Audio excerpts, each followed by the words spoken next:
안녕하십니까, 이원발입니다. 중견배우의 조언 10번째 시간입니다.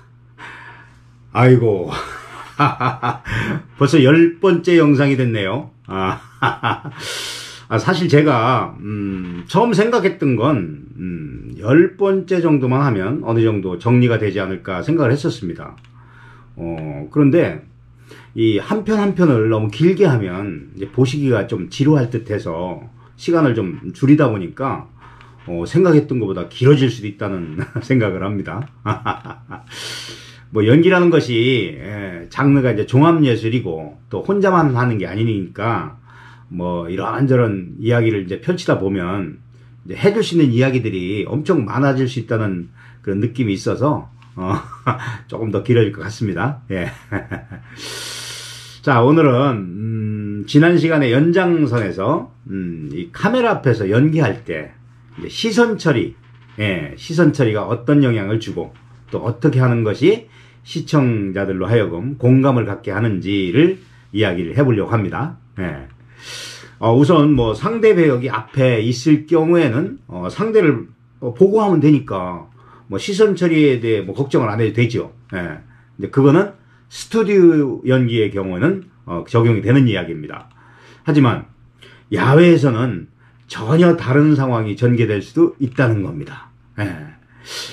뭐 요즘의 감독들은 대체로 야외 촬영에서도요, 그냥 상대를 편하게 보고 하는 연기를 선호하고 있고 또 그렇게 하고 있습니다.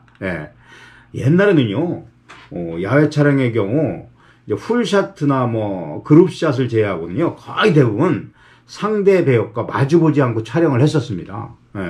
그래서 이제 카메라 감독이 그 오른쪽 왼쪽 시선을 이제 잡아줘서 이제 거기에 상대가 있다고 생각을 하고 연기를 해야만 했었죠. 이제 그런 경향들은 간혹 스튜디오 녹화를 할 때도 종종 활용되기도 합니다.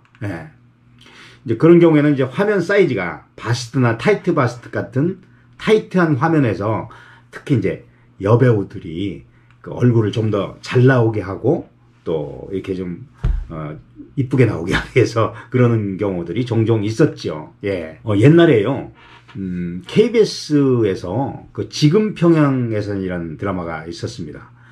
당시 중앙정보부 자료 정보를 토대로 해서 북한의 군부 상황을 그린 드라마였었는데 이제 시청률도 꽤 높았던 화제의 드라마였습니다.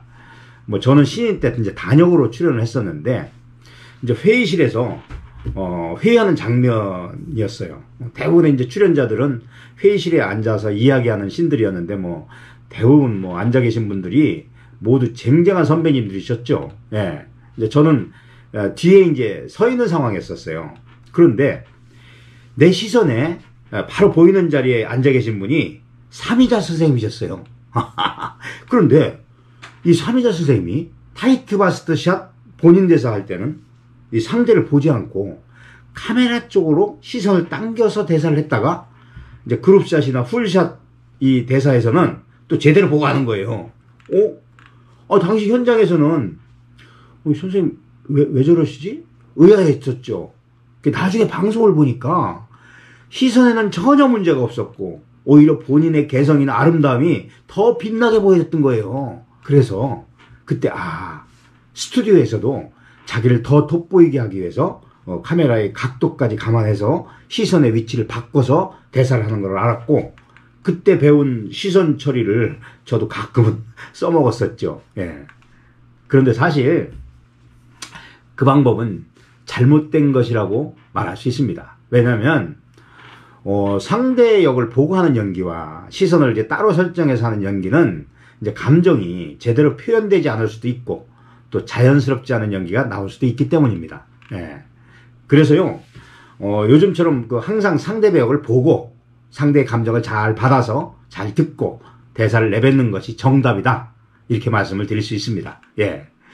그러나 드라마 야외 촬영이나 영화 촬영 같은 걸 할 때 보면 그렇게 찍어야 되는 상황들이 있습니다. 그런 걸 대비해서 평소에 이제 훈련을 해놓아야 할 거라고 생각을 합니다.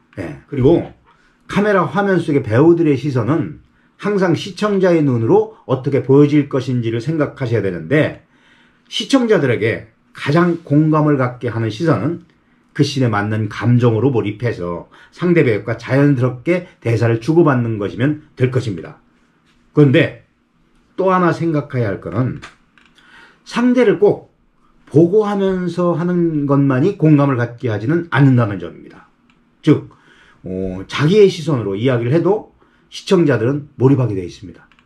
오히려 배우가 자기의 시선으로 가져갈 때는 시청자가 더 집중을 하게 됩니다. 그래서 주인공들의 연기를 보면 상대의 시선을 따라가기보다는 자신의 시선으로 가져가는 예가 많은 이유가 바로 거기에 있는 겁니다. 예.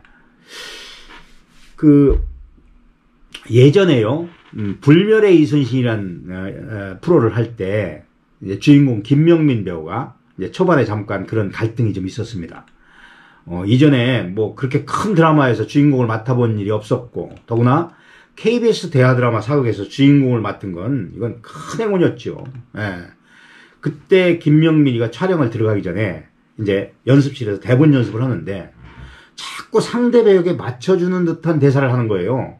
그러니까 늘 이제 그런 것이 습관이 돼 있으니까 어찌 보면 당연한 일일 겁니다. 그래서 제가 연습이 끝나고 나오는 명민이를 붙들고, 야 명민아, 너는 주인공이야. 모든 배우들이 너의 말에 집중하고 너의 말에 모든 일이 결정이 되잖아. 그러니까 끌려다니는 듯한 말투나 표정보다는 여러 가지 의견들을 잘 듣고 너의 시선으로 그 결정을 무게감 있게 가져가야 하지 않을까? 그 똑똑하고 명석한 김명민 배우는요, 금방 알아듣습니다.